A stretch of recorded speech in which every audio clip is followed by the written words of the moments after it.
What's up, everybody? My name's Chance, and today we're going to be playing some more Cascade Constructed. This time instead we'll be taking a vampire deck in the Orzhov color schematics.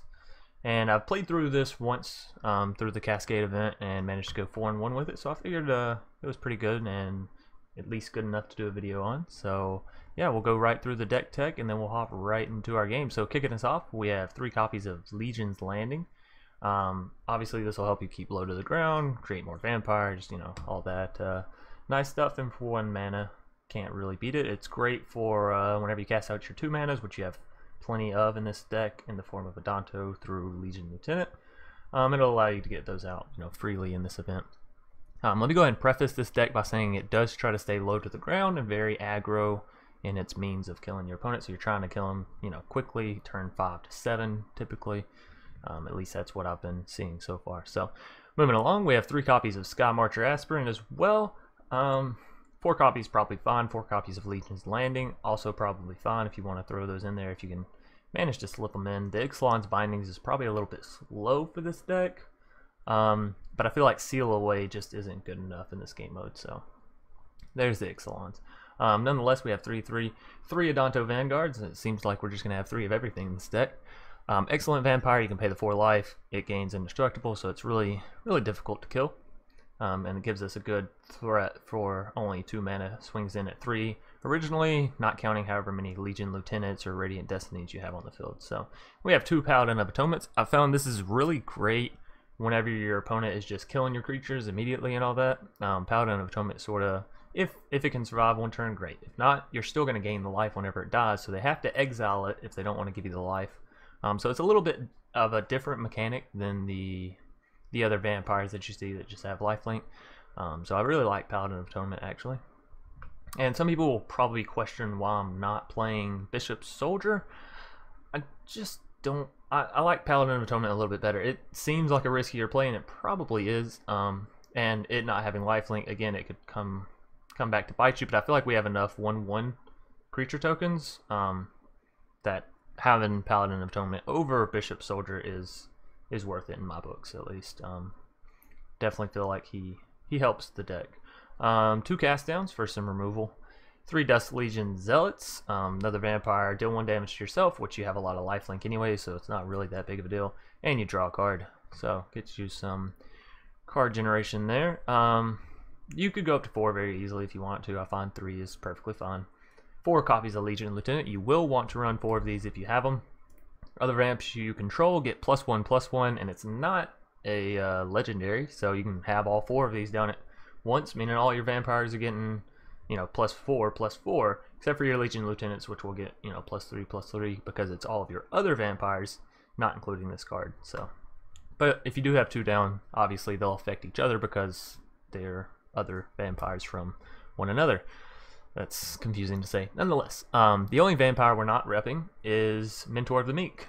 He is a human soldier, but I found the power to be too great. Whenever you cast, or rather whenever it enters the battlefield, which is pretty important, you know, due to counters and all that. Whenever a creature with power 2 or less enters the battlefield, you can pay 1, draw a card. Again, more card generation, and it's really good. Like, you can have Dawn of Hope, but for Dawn of Hope, you have to pay 2 in order to draw a card for every time you gain life, which is easier to proc for sure, at least with this deck. Well, that's debatable. Nonetheless, you're paying 2 to draw 1 card as opposed to Mentor of the Meek, where you could pay 2 and draw 2 cards. I've just found it works out a lot better with this deck. And again, you're trying to stay low to the ground, so you don't want your cost to be too high. You want to run very aggro, and if you want to get that card draw, if you want to be able to slip it in very what's what I'm looking for, just not discreetly, but, you know, efficiently, I guess, or just sort of in there. Now, obviously, Mentor won't get any of the benefits of the vampires and all that, so you'll probably want to keep him back, but hence why we only have 2 copies, right?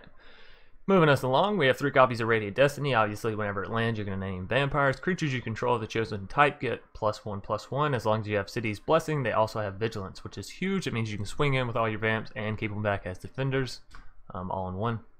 We have 1 copy of Cry of the Carnarium. Now, this may seem counterproductive as a lot of your soldiers, a lot of your, I'm sorry, I shouldn't say soldiers in this game as it may be confusing. A lot of your vampires are going to be buffed up above that. I mean, Paladin of Atonement, you get hit twice, he's already above Cry of the Carnarium. right? You have 2 Legion Lieutenants, or maybe 1 Legion Lieutenant and 1 Radiant Destiny down. A lot of your Vamps are going to be above that threshold for Cry of the Carnarium, so I found it's a great sweeper effect for all those like low to the ground decks, maybe running Selesnya or whatever, you know, whatever it may be. So 3 copies of Mortify, excellent card. 3 mana removal for a creature or enchantment, super strong. 2 copies of Ixalan's Bindings, I've already went over this card. 1 copy of Sanctum Seeker. If I had more, I would definitely be playing it, but I'm not about to come off of a rare simply for a card that I want for an event, so I'm sure you guys can understand. But yeah, whenever a vampire you control attacks, each opponent loses 1 life and you gain 1 life, so they don't even have to sync the attack. So long as they do attack, you're essentially still getting the life link of a 1/1 creature token attacking them. Moving us along, we have 2 copies of Vindictive Vampire. Whenever another creature you control dies, Vindictive Vampire deals 1 damage to each opponent and you gain 1 life. So similar to Sanctum Seeker, except it's on a death trigger. As well as a little benefit, Vindictive Vampire only has 2 power, so it'll also she'll also activate Mentor the Meek's ability, so you'll be able to pay that 1 if you have 5 mana whenever you draw out Vindictive and draw another card. 2 copies of Call to the Feast. Create 3 1/1 vampire creature tokens with lifelink. Excellent card in a vampire deck, if you ask me. Epicure of Blood. Okay, I'm gonna go ahead and say this. Probably not that great, right? But I really do enjoy having it in the deck, even though I don't think it's a very strong vampire card. Like, I think Sanctum Seeker and Vindictive Vampire are just better at doing their jobs than Epicure of Blood, which whenever you gain life, each opponent loses 1 life. Obviously, that can stack tremendously, especially on top of Sanctum Seeker and Vindictive Vampire. I'm sorry, can't speak tonight. But I honestly don't think it's very efficient in the deck. If you want a more efficient deck, I'd say cut the Epicures, maybe even cut the Vindictive, add in another Sanctum, and then add in some more low to the ground cards so you can be a little bit more aggro focused. You guys know that I play more so to have fun than to win or to be efficient or any of that. So if a deck isn't 100% tuned, sometimes it's because I simply don't have the cards. Sometimes it's simply because like that's the style I want to play. So I have already hopped into a little matchup here, and I just wanted to retest the deck out. Obviously, I made some changes to it after the first run through, so we're going to be starting out with 1 victory but 0 losses, so you guys will still be able to keep up with that pretty easily. So nonetheless, we're going to hop right into a game 1 here. Alright, and here we are up against Honey Waking? I don't know. I have no idea, actually. 2 Epicures of Blood in our starter hand is really unfortunate. And 0 swamps, like this hand is a very dangerous keep, just so we're all clear. But you guys know how much I hate mulliganing, or using the mulligan. Again, I don't know if mulliganing is proper English, but yeah, you guys know I hate doing it, so we'll stick with it. Hopefully we'll draw out some swamps, or hell, I'd take another plains if it means I can have a cast next turn, right? Alright, so we'll have 2 Skymarchers down and an Adanto. We're already building up a pretty scary board state, if I do say so. And we already have 5 permanents, so 5 more, and we'll be able to ascend the Skymarchers, give them flying. Looking for a swamp here. Legion Lieutenant, he's actually playing vampires as well. Okay, so this should be interesting. It's kind of like a mirror match. Obviously, he probably won't be playing all... He's playing a vampire deck with 0 1-drops in it. That seems scary. Okay, so we did pick up the swamp on curve as well, which is excellent, right? Oh, and a Legion's Landing. How perfect. Because we were going to swing in anyways, right? If he loses his Legion Lieutenant, all the better for us. But now we get to convert that into another mana, which gives us Vindictive Vampire come next turn. So yeah, he's going to take all that to the face and go down to 11. And this is working really well for us right now. Yeah, that's strange. A vampire deck with 0 1-drops? How do you not have things like Skymarcher? Right? How do you not have Legion's Landing? Some of these cards just seem... Conclave. Resolve it. It's coming down on, though. I mean, Adanto, Mentor, both fair targets. Oh, and a murder. Okay, so he's probably going to Conclave my Adanto then, right? Yeah. Okay. That's still fine, though. He wasted his turn on that, and I'm going to get a Vindictive Vampire down. So any of those murders in the future will benefit me. Unfortunately, we did draw a Legion's Landing off that. I was hoping for something a little bit bigger, like a Legion Lieutenant would have been awesome, just being honest. But we'll ring him for 5 more. And we want to keep the one that is untapped. Not that we... Oh yeah, we do. We have another Legion's Lieutenant. Okay, so that, that worked out wonderfully. Put us another Vampire on the board. So yeah, anytime you're going to convert a Legion's Landing over, make sure you keep the one that's untapped. And our opponent's going to scoop. So game 1 going to be picked up fairly quickly. I don't know how you run a Vampire deck with 0 1-drops. Like, absolutely none. That is incredible.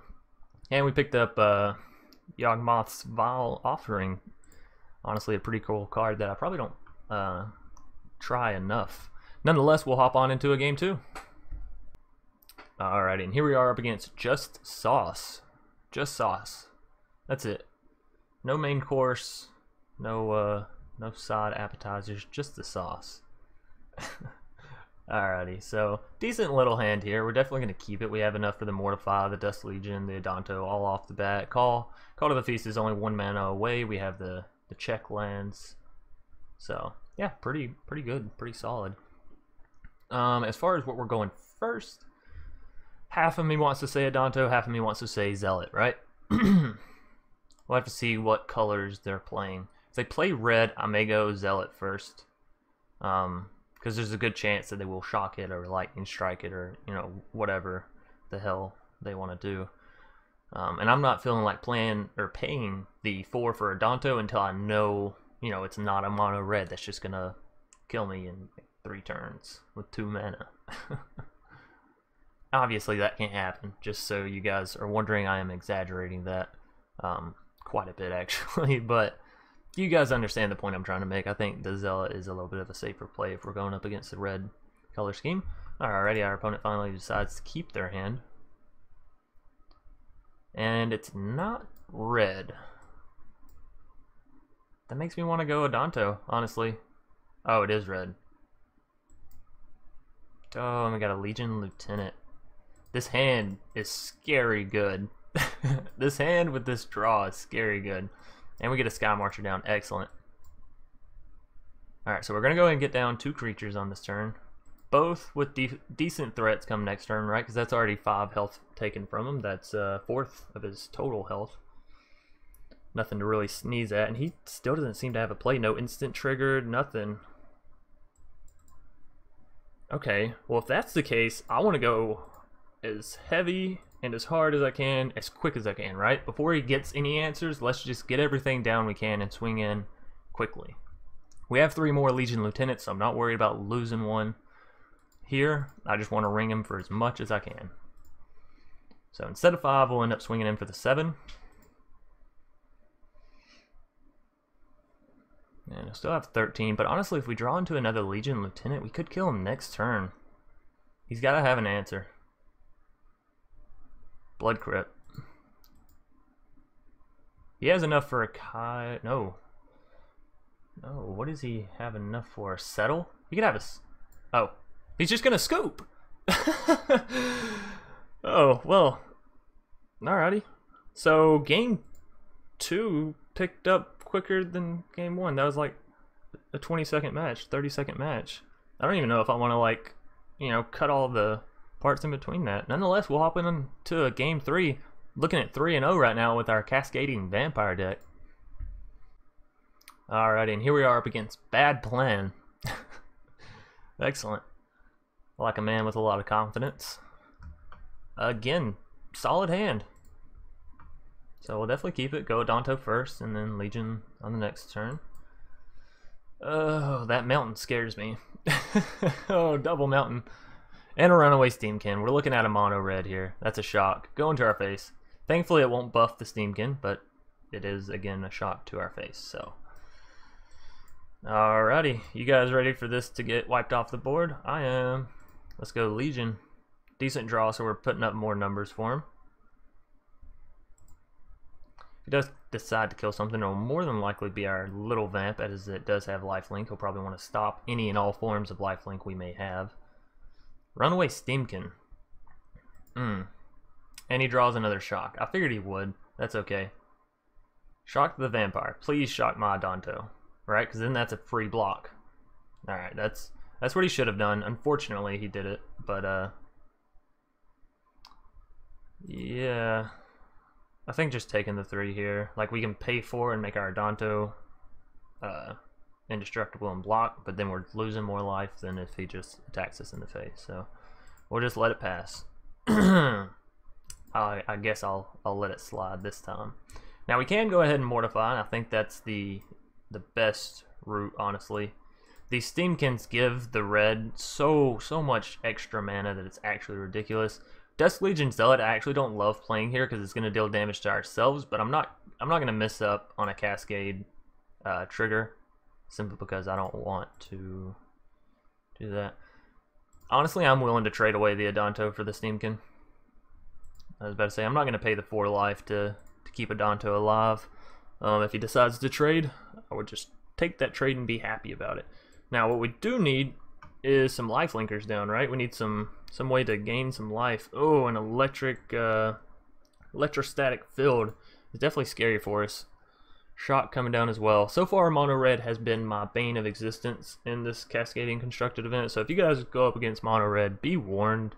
In normal matches, it's scary fast. In Cascading event, it's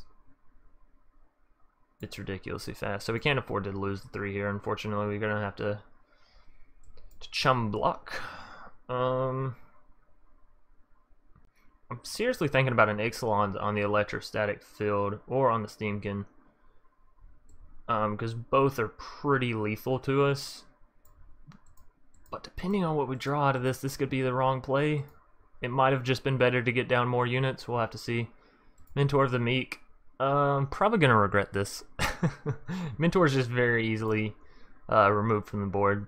We're gonna take the electrostatic field, just because if he doesn't remove Mentor, that means we can block with him, obviously, and I'll certainly chum block a mono red deck. But I'm fully expecting him to have a shock in hand. Steamkin gets buffed. He attacks us with a lightning strike. Works too. And he gets a lava runner down with haste as well because he's already casted 3-4 instances. So yeah, he's gonna do 6 to our face, which is really unfortunate. Like I said, the Ixalan's binding could have been the wrong play there. Hindsight probably was. But it's mono red. I feel like we have to go for the risky route, otherwise we're not gonna win this. Hell, we're probably still not gonna win this, but we gotta try. He's gonna hit me for 3 in the face and have a fanatical firebrand. I'm down to 5. Next turn he has lethal. Oh, hits me with 2 skewers in the face and a fanatical. Okay. So then I'm down to 1. Right, because you just sacked the... Oh no, I'm dead. I'm dead this turn. Alright. GG, game 3. Gonna be picking up a loss to a mono red. Not a big surprise there. If you guys want to go 5-0 in the event, like legitimately, play mono red. So we are gonna play one more because games 1 and 2 we just swept our opponent off our foes. In game 3, well, we went up against the ever so common mono red deck. So we'll go ahead and hop into a game 4 here. Alrighty, here we are in game 4 up against some name I'm not even gonna attempt to pronounce. Akalius Storm? Maybe. The Godless Shrines definitely work. Oh, come on. Mono Red's gonna end up killing us out of this this event again. You guys remember from the last video, it was our downbringing. So we're gonna play the unchecked land just because I'm not completely sure. It could be Gruul, but I definitely don't want to pay the 2 life if it's mono red. Though I may have to. We can run off of, well, hell, we got Radiant Destiny too. Oh, it's mono red. And it seems like they always, this is the exact same start as we had last time, only we went first. So he's going to shock our unit instead of shocking us in the face. So, alrighty, Paladin, you're not going to last very long, buddy, but I got to send you down to the depths.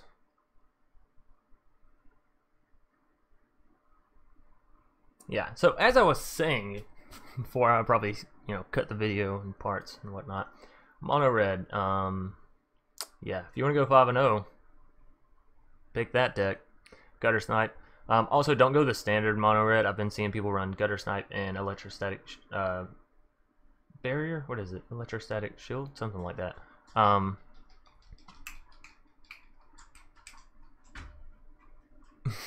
My dog's over there scratching herself in the corner. Sorry if you guys can hear that. Nonetheless, obviously because you can cast out more instances and all that. Stumbling all over my words. Okay, so he just got down a Gutter Snipe on that turn. We need to go for the Radiant, and we're gonna need a good draw here. Oh, Legion Lieutenant, that's the kind of draw I'm talking about. We might have a chance here. We might not, but this is probably the best chance we do have. Radiant Destiny into a Legion Lieutenant is actually pretty good. Means that he can't just shock our units. He's going to have to use a Lightning Strike. He's going to have to use a Skewer the Critics. He's going to have to use some of these more bolts that he wants to be sending to our face. Another Gutter Snipe. That's scary. And a shock. Okay, wonderful. So he can't shock any of our units, as I've said. Unless he has 2 shocks, of course. Nope. Sending it to our face. Excellent. That's what we want. Because we can lifelink that back, right? We don't want him to kill our units. I know mono red, most of the time you want him to shock your units, not your face. Not the case here. Light up the stage. Oh, this is scary. Has he played a land this turn? I think he has. Okay, so he can still tap out Steamkin. Do a lot of damage. Ooh. Next turn, I think we play the Shock Land into a Sanctum Seeker, honestly. Like, maybe Ixalan's Binding's not bad on the Steamkin. Oh, that's deadly. Not actually deadly, but that's definitely a hit that we didn't want to take. He still has 2 more mana. Mono red, so fucking ridiculous in this event. Honestly, just so ridiculous right now in standard. I don't really know what Wizards of the Coast was thinking, putting Skewer and Light Up the Stage out whenever the mono red was already so ridiculously fast and strong. But yeah, that's gonna be game. Legit, turn 4. And there's nothing you can do about that, right? I mean, you could have had a Cry of the Carnarium, maybe, and wiped his board units. You could have had some more removal and slowed it down, but if you're spending your mana on removal, then you're not getting any units on the board, and if you're not getting any units on the board, then they're just going to hit you in the face, right? So, I don't know. I guess play some big, beefy creatures, you know? Just ones that have a lot of health. I'm not quite sure. Maybe an enraged Dino deck is the answer. We'll have to see in the future. Nonetheless, that is going to wrap it up for this video. Managed to go 3-0. Didn't see a single mono red, just for the note. Ran into 2 mono reds back to back, and we lose twice. We pick up both of our losses right there in like all of 5 minutes. So, nonetheless, thanks for watching. If you enjoyed the video, be sure to you know, click the like button down below. It does help me out. And I really don't like the cards we got either. So, nonetheless, yeah, click the like button if you enjoyed the video. If you enjoyed seeing some cascading vamps until we got mono red rolled, as we'll say, instead of Rick rolled nowadays. We should just call it mono red rolled. Leave a comment if you have any suggestions for how to improve this deck, future decks, past decks. I know I have a request out for a Knights deck for the Cascade event, so I'll either try and do that in the live stream tonight or try and get up another video before the event goes away. But yeah, if you guys did all that, if you're new here, consider subscribing. It's free, and we're trying to get to 1,000 before April. I really would like to do the pre-release event for War of Spark, and even if we don't reach it, I've been thinking about emailing someone of Wizards and seeing like, hey, you know, I'm putting up pretty decent numbers on YouTube. Maybe you guys can let me slide in there and get the pre-release event. Nonetheless, as always, guys, I'll see you either later tonight or tomorrow. You guys know that I've been moving, so the nightly videos sort of have been taking a bit more of a hit. But yeah, we'll still keep trying, and I'll do as much as I can. So until then, peace. What's up, everybody? I wanted to take a quick second to thank everybody who stayed all the way through the video, as well as give a special shout out to all my patron donors for helping support the channel. If you too are looking for ways to support the channel, consider hopping over to patreon.com/Dr. Spelkin. Try to make sure all support given to the channel is returned to those giving.